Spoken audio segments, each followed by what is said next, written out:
I love to paint landscapes. I just think of a bunch of places in my head that would be like safe places, I don't know, and I just paint them. This is Jessica Petrikowski.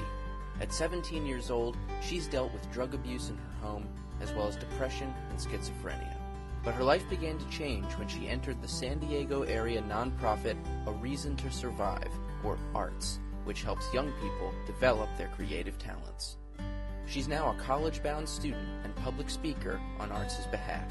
Just their support and how everybody was so friendly there made me feel really safe, and just it inspired me because I saw so many artists there, and a lot of artists are there, and so I just love being around that environment.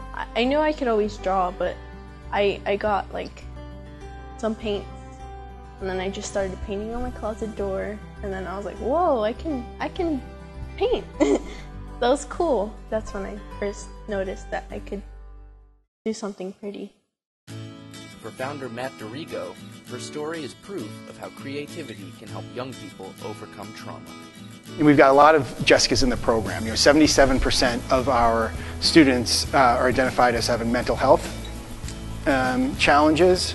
And so for us, when you take a look at Jessica, and she started with ARTS a year ago. Previously, she was constantly in the hospital and hurting herself and attempted suicide. In the last year, she hasn't hurt herself, and she's mentally stronger. And that can be repeated. We have Jessica, we've got Carla, we've got Diego, we've got DJ. They're all very similar stories. They're giving a false sense of identity by society. I mean, they're labeled as homeless or runaway or at risk. And they hear that again and again and again. They believe that's what defines them. That's why I'm homeless. It's a negative sense of who they are. Without that sense of identity, you lack purpose. Everybody's born with certain interests and talents and passions, and that's what gives them self-value.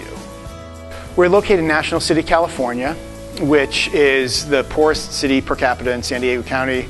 High rates of domestic violence, violent crime, unemployment, blight, gang activity, and that's the identity of the community. For us, environment is key. Environment can change behaviors. And so we spent the last 2 years converting the inside of the Art Center. When I say we, it's really the students, and we're supporting them, the artists, because we didn't have to raise tons of money.